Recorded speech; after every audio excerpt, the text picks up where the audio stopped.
وہ کہ اللہ کے پیغمبر صحابہ کی محبت کو ایمان اور نفاق کا معیار قرار دے رہے ہیں. جس کو محبت ہے وہ مسلمان ہے، اور جس کو محبت نہیں ہے وہ منافق ہے، یا بغض ہے وہ منافق ہے. صحابہ کرام جو ہیں وہ ان پر ایمان لانا یا ان کے ایماندار ہونے پر ایمان لانا یہ اس میں شامل نہیں ہے، تو پھر اتنی زیادہ اس پہ زور کیوں دیا جاتا ہے؟ یعنی کیا محبت صحابہ ایمان اور کفر سے اس کا کوئی تعلق ہے؟ بارک اللہ فیک شیخ کامران، یہ آپ نے بڑا جسے کہہ لیں کہ بڑا اہم سوال کیا ہے. میں پہلے تو یہ ذکر کروں گا کہ یہ ایک شبہہ ہے، ٹھیک ہے، اور یہ شبہہ اگرچہ ہم اگر اپنی تاریخ دیکھیں تو اسلاف کے دور میں بھی بعض وہ لوگ جن کے دلوں کے اندر ٹیڑھ پن یا بیماری تھی، ان کے دلوں میں بھی یہ شبہ پیدا ہوا، لیکن آج اس شبہے کو بہت زیادہ اٹھایا جاتا ہے، اور دکھ اور افسوس اس بات کا ہے کہ اہل السنہ کے عوام کے اندر یہ شبہ پیدا ہو گیا. خود میں جو ہوں، ابھی گزشتہ دنوں میری سوشل میڈیا پر کسی پلیٹ فارم پر جو ہے نا وہ کسی سے بات چیت چل رہی تھی، تو اس نے ساتھی میں جانتا ہوں اپنا اہل السنہ سے ان کا تعلق ہے، صحابہ سے محبت کرتے ہیں، انہوں نے ایک سوال کیا، اور وہ سوال ان کا یہی تھا کہ کیا صحابہ سے محبت کیے بغیر ہم مسلمان نہیں ہو سکتے؟ یعنی کہ اتنا ہمیں دکھ ہوتا ہے کہ آج ہم اس پرفتن دور کے اندر ہیں کہ جس کے اندر ہماری یعنی کہ جو مسلمہ اصول ہیں ان پر بھی سوالات اٹھائے جا رہے ہیں. بہرحال میں اختصار کے ساتھ سب سے پہلے قرآن مجید، پھر احادیث مبارکہ، اس کے بعد سلف صالحین کا اس حوالے سے جو ایک منہج ہے اس کو ان اختصار کے ساتھ ذکر کروں.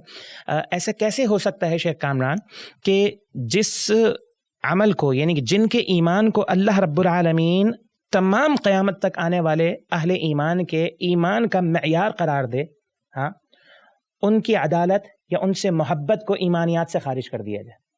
قرآن مجید سورہ بقرہ اللہ تعالیٰ فرماتا ہے فَإِنْ آمَنُوا بِمِثْلِ مَا آمَنْتُمْ بِهِ فَقَدِ اهْتَدَوْا، یعنی اگر تم اس طرح ایمان لے کر آئے جس طرح صحابہ کی جماعت، اے صحابہ کی جماعت تم ایمان لے کر آئی ہو، اگر تم یہ ایمان والے اس طرح ایمان لے کر آئے تو پھر یہ ہدایت یافتہ ہوں گے. یعنی اللہ رب العالمین نے تو صحابہ کے ایمان کو ہر مسلمان کی ہدایت اور اس کے ایمان کا معیار قرار دے دیا، اور سوال یہ کیا جا رہا ہے کہ صحابہ کی جو محبت ہے وہ اپنا کیا کہتے ہیں ایمانیات میں سے نہیں ہے. تو ایسا کیسے ہو سکتا ہے؟ پھر قرآن مجید کی ابتدا کے اندر جو پہلا حکم ہے نا، یعنی آپ دیکھیں کہ قرآن مجید کی جو ابتدا ہے سورہ فاتحہ، اس کے بعد سورہ بقرہ، سب سے بڑی سورت سورہ بقرہ ہے، اور سورہ بقرہ کی ابتدا میں اہل ایمان، پھر اہل کفر، پھر اہل نفاق کا ذکر ہے. جو منافقین کا ذکر ہے، ان منافقین سے ایمان کا مطالبہ کس انداز سے اللہ رب العالمین نے کیا؟ اللہ رب العالمین فرماتا کہ ایمان لے کر آ جاؤ، لیکن اللہ رب العالمین نے یہ نہیں فرمایا. وَإِذَا قِيلَ لَهُمْ آمِنُوا كَمَا آمَنَ النَّاسِ، ایمان لے کر آؤ جیسے صحابہ ایمان لے کر آئے. تو ایمان کا مطالبہ بھی صحابہ اکرام کے ایمان کو سامنے رکھ کر کیا گیا. یہ واضح ہے کہ ایمانیات کا بڑا گہرا اور بنیادی تعلق ہے صحابہ اکرام کی شخصیات کے ساتھ، ٹھیک ہے. پھر آپ یہ دیکھیں کہ ہم ایمانیات کو سمجھ ہی نہیں سکتے صحابہ اکرام کے بغیر. قرآن پر ایمان ہمارا صحابہ اکرام پر ایمان لائے بغیر مکمل نہیں، کیونکہ انہی کے ذریعے تو قرآن ہم تک پہنچا ہے. پھر احادیث مبارکہ، یعنی نبی کریم صلی اللہ علیہ وسلم کی جو شخصیت ہے وہ شخصیت بھی صحابہ کے ذریعے ہم تک پہنچی ہے. تو یہ ایسا کیسے ہو سکتا ہے کہ ہم صحابہ کی محبت، صحابہ کی عدالت، ہم صحابہ کے ایمان کو ایمانیات سے باہر رکھیں، اور اس کے بغیر ہم قرآن مجید پر، نبی کریم صلی اللہ علیہ وسلم پر اور آپ کی احادیث مبارکہ پر ایمان لے کر آئیں؟ اللہ رب العالمین نے سنت یہ طریقہ ہی نہیں رکھا. پھر اللہ کی زمین پر جو نفاذ شریعت ہے سب سے پہلے وہ کس نے کیا ہے؟ وہ صحابہ کرام نے کیا ہے نا. بدر میں کون تھے؟ احد میں کون تھے؟ عملی تصویر ہوئی تھی. عملی تصویر کون تھے؟ کون اللہ کے پیارے حبیب کے جو ہے نا حامی تھے؟ کن کے بارے میں کہا گیا ہے حمایت اور نصرت کے بارے میں؟ تو وہ جو ہے نبی کریم صلی اللہ علیہ وسلم، ایک طرح سے اگر میں یہ کہوں تو غلط نہیں ہوگا کہ آپ علیہ الصلوۃ والسلام کی ذات کا حصہ تھے، ٹھیک ہے. دوسری بات، آپ آ جائیں قرآن مجید کے بعد احادیث مبارکہ کے اندر.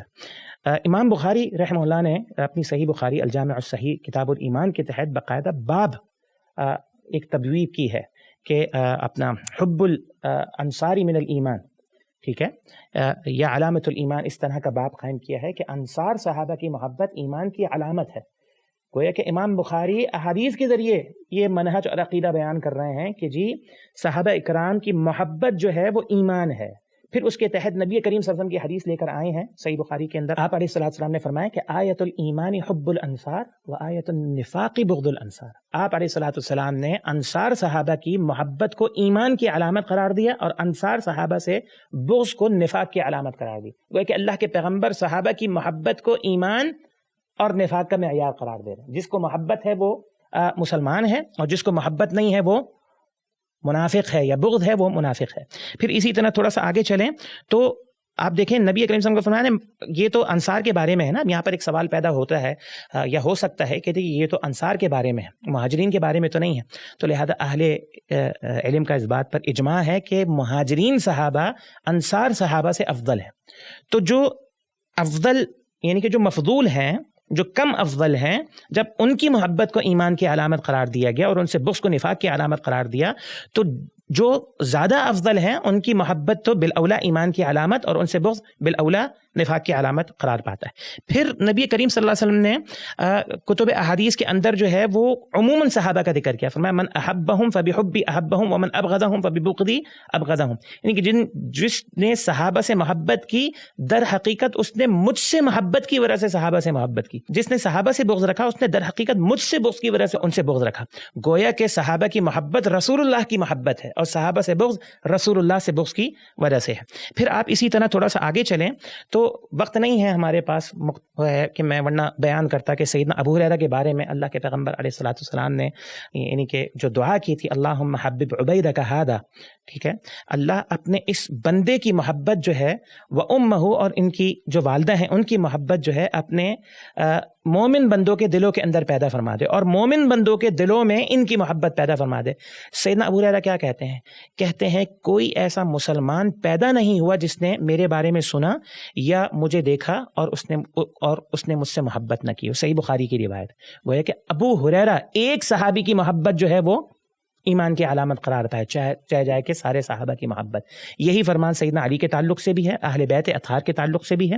پھر آپ اگر سلف صالحین رحمہ اللہ کے منہج کو دیکھیں تو میں بات کو سمیٹتے ہوئے یہ کہوں گا کہ پہلی صدی ہجری سے لے کر آج تک ہر صدی ہجری کے اندر جتنے بھی محدثین ائمہ آئے جنہوں نے عقیدے پر کتابیں لکھی ہیں انہوں نے باقاعدہ اپنی عقیدے کی کتاب کے اندر اسے عقیدے کا حصہ قرار دیا ہے, صحابہ کی محبت کو. مثال کے طور پہ میں چند کتابوں کا اگر آپ کے سامنے ذکر کر دوں, آپ دیکھیں کہ امام احمد کے صاحبزادے ان کی اپنا کیا کہتے ہیں کتاب السنہ, اسی طرح جو ہے وہ امام ابن بطہ کی ابانہ ہے, امام لالکائی کی شرح اصول ہے, امام بربہاری کی جو ہے وہ شرح السنہ ہے, پھر عقیدہ طحاویہ ہے, پھر ان کی جو شرح ابن ابی العز کی ہے, پھر شیخ الاسلام تیمیہ کی عقیدہ واسطیہ ہے, صابونی ہیں, پھر اسی طرح جو ہے وہ دیگر جو ہے ایک ائمہ کا سلسلہ ہے ملا علی قاری ہیں, پھر ابو الحسن اشعری ہیں, پھر اسی طرح نواب صدیق حسن خاں ہیں. یعنی کہ امام آجری ہیں شریعہ. کسی امام نے عقیدے کی کتاب نہیں لکھی مگر اس نے صحابہ کرام کی محبت کو ایمانیات کے بات کے اندر عقیدے اور منہج کے اندر ذکر کیا. آخری بات میں امام اہل سنہ امام احمد بن حنبل کے بارے میں یہ بات ذکر کروں گا کہ امام خلال نے اسے اپنی السنہ کے اندر صحیح سند کے ساتھ ذکر کیا ہے کہ کسی نے امام احمد سے پوچھا اپنا کیا کہتے ہیں کہ صحابہ کی محبت وغیرہ کے تعلق سے, تو امام احمد بن حنبل کا جو جواب تھا وہ انتہائی جو ہے وہ قابل وہ ہے کہ انہوں نے کہا کہ اس کے بغیر تو کسی کا مومن ہونا متصور ہی جو ہے وہ نہیں ہے. امام ابن حزم نے اس کو فریضہ قرار دیا ہے. امام حسن البصری رحمہ اللہ نے اسے ان سے پوچھا گیا کہ صحابہ کی محبت سنت ہے, انہوں نے کیا جواب دیا؟ انہوں نے جواب دیا کہ لا, سنت نہیں ہے بلکہ فریضہ ہے. ٹھیک ہے. پھر اسی طرح امام مالک کیا کہتے ہیں؟ امام مالک رحمہ اللہ فرماتے ہیں کہ سلف الصالح, جو سلف صالحین ہیں, وہ اپنی اولاد کو صحابہ کی محبت اس طرح سکھاتے تھے جیسے قرآن مجید کی صورت یا کوئی سنت ان کو سکھا رہے ہیں. تو یہ ساری باتیں اس بات پر دلالت کرتی ہیں قرآن مجید سے بھی, احادیث سے بھی اور سلف صالحین کے عقیدے سے بھی کہ ایک شخص کا ایمان مکمل ہی نہیں ہو سکتا صحابہ اکرام سے محبت کیے بغیر یا صحابہ اکرام کی عدالت کو تسلیم کیے بغیر. اور عملی اعتبار سے صحابہ کی محبت کو اپنے اندر اور اپنے معاشرے کے اندر, اپنی اولاد کے اندر, اپنی نسل کے اندر پیدا جو ہے وہ کیے بغیر. اس کے علاوہ بھی بہت سارے دلائل تھے, ہم اسی پر اکتفا کرتے ہیں. امید ہے سوال کا جواب واضح ہو گیا ہوگا.